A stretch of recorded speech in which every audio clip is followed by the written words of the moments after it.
ഒരു സീക്വൻസ് ഉണ്ടായിട്ടുണ്ട്. അതിൽ നമ്മൾ ഞങ്ങൾ 3 വർഷത്തിന് ശേഷം മീറ്റ് ചെയ്യുന്നൊരു സീക്വൻസ് ഉണ്ട്. അതിൽ അഭിനയിക്കുന്ന സമയത്ത് നമ്മൾ അങ്ങോട്ടും ഇങ്ങോട്ടും ഒരു ഭയങ്കര ഇമോഷണൽ ആയിട്ടുള്ളൊരു കോൺവെർസേഷൻ നടത്തുന്നുണ്ട്. അപ്പോൾ അതിൻ്റെ ഇടയിൽ ആൾ ഒരു പ്രത്യേക ആളുടെ കണ്ണും ആളുടെ ഒരു വിറയലും എന്തോ ഒരു പ്രത്യേക രീതിയിലുള്ള വിറയൽ അത് കണ്ടിട്ട് എനിക്കും സത്യം പറയുകയാണെങ്കിൽ എനിക്കും കരച്ചിൽ വന്നു. ഞാനും പൊട്ടി. അതേപോലെ പൊട്ടി. ഞാൻ നേരിട്ട് കണ്ടപ്പോൾ ആ രീതിയിൽ എനിക്ക് പൊട്ടി. ആ ഒരു പൊട്ടലിലാണ് ഞാനും ഡയലോഗ് പറയുന്നത്.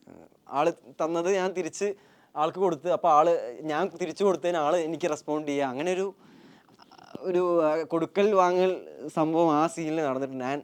ആ സീൻ കഴിഞ്ഞിട്ട് ഞാൻ രാജുവേട്ടൻ്റെ അടുത്ത് പോയിട്ടൊരു ചെറിയൊരു ഒരു മൂഡ് മാറിയിട്ട് ഒരു കരച്ചിൽ, ഒരു ചെറിയൊരു വിഷമം മൂഡൊക്കെ ആയിട്ട് രാജുവേട്ടൻ്റെ അടുത്ത് പോയിട്ട് പറഞ്ഞിട്ടുണ്ട്.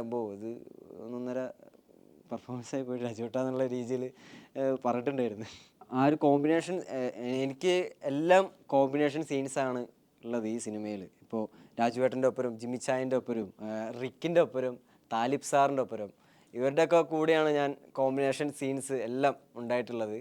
സോ ഇപ്പോൾ ഇവരുടെയൊക്കെ കാണുമ്പോൾ, ഇവരൊക്കെ ചെയ്യുന്ന വർക്ക് കാണുമ്പോൾ ഇവരൊക്കെ ഇങ്ങനെ തന്നുകൊണ്ടിരിക്കുക, ഇത് ഇരട്ടി ഇങ്ങോട്ട് തന്നുകൊണ്ടിരിക്കുക ഓരോ സീനിലും.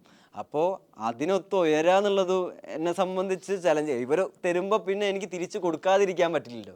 അങ്ങനെ ഒരു അവസ്ഥയായിരുന്നു എനിക്ക് തോന്നിയത്. അവർ ക്യാമറയുടെ മുമ്പിലെത്തുമ്പോൾ വേറൊരു മനുഷ്യനാവാണ് ഇവരെല്ലാവരും ചെയ്യുന്ന ഒരു സംഭവം. അപ്പോൾ അതൊക്കെ കാണുമ്പോൾ ആക്ച്വലി ഒരു ടെക്സ്റ്റ് ബുക്ക് തന്നെയാണ് ഇവരൊക്കെ എന്നെ സംബന്ധിച്ചിട്ട്.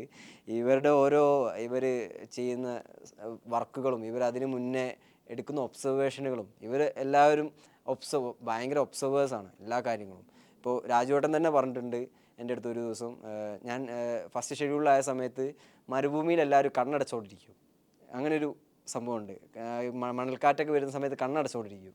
അപ്പോൾ ആ ഒരു മാനറിസം രാജുവേട്ടൻ പിന്നീട് ഉള്ള സീനുകളിൽ രാജുവേട്ടൻ അത് ഉപയോഗിച്ചിട്ടുണ്ട്. ഈ കണ്ണിങ്ങനെ ചിമ്മിക്കൊണ്ടിരിക്കുന്ന ഒരു മാനറിസം. അപ്പോൾ അങ്ങനത്തെ ഒബ്സർവേഷനൊക്കെ ഇവർ നടത്തുന്നത് ഞാൻ കണ്ടിട്ടുണ്ട്. അപ്പോൾ അതുപോലെ അവരെപ്പോലെ ഒബ്സർവർ ആവാനും, നല്ലൊരു ഒബ്സർവർ ആവാനാണ് അവരെന്നോട് എപ്പോഴും പറയൽ. അപ്പോൾ അങ്ങനെ കുറേ ഇൻഫോസും അങ്ങനെ അഡ്വൈസസും എനിക്ക് അവരെല്ലാവരും തന്നിട്ടുണ്ട്. ഇപ്പോൾ ജിമ്മിച്ചായനായാലും ആളുടെ ഒരു ആക്ടിങ് സ്റ്റൈലുണ്ട്, ഒരു ഭയങ്കര സബ്റ്റിലായിട്ടുള്ള കുറേ മൈന്യൂട്ട് എക്സ്പ്രഷൻസൊക്കെ നമ്മൾ കണ്ടിട്ട് അയ്യോ എന്ന് പറഞ്ഞ് അമ്പരന്നൊക്കെ നിന്നിട്ടുണ്ട്. താലിബ് സാറായാലും നമ്മൾ ചില ആളുകളെ പറ്റി പറയില്ല, വായിൽ കൈയിട്ട കടിക്കാത്ത മനുഷ്യന്മാരെന്നൊക്കെ പറയില്ലേ, അതുപോലൊരു മനുഷ്യനാണ് ഈ താലിബ് സാർ എന്ന് പറയുന്നത്. പക്ഷേ ക്യാമറയുടെ മുമ്പിലെത്തുമ്പോൾ ഒരു റഫ് വില്ലൻ ഒരു ഗെറ്റപ്പിൽ നിൽക്കുന്നത് നമുക്ക് കാണാം. അപ്പോൾ എങ്ങനെയാണ് ഇവരിതൊക്കെ, റിക്കും ഇതേപോലെ തന്നെ എപ്പോഴും ക്യാരക്ടർ പിടിച്ചിട്ട് ഒരു മൂഡിലിങ്ങനെ സെറ്റിലൊക്കെ നിൽക്കുന്ന ഒരു മനുഷ്യനായിരുന്നു. അപ്പോൾ ഇവരൊക്കെ ഇങ്ങനെ ഇതിന് വേണ്ടിയിട്ടും ഇവരൊക്കെ ചെയ്യുന്ന ഓരോ മെത്തേഡുകളും കാര്യങ്ങളും എന്നെ സംബന്ധിച്ച് ഞാൻ ഒബ്സർവ് ചെയ്യുന്നുണ്ട്. അതിൽ നിന്നൊക്കെ എനിക്ക് പഠിക്കാനുള്ള എല്ലാ സാധനങ്ങളും, എല്ലാ ബെസ്റ്റ് തിങ്സൊക്കെ ഞാൻ എടുത്തിട്ടുണ്ട്.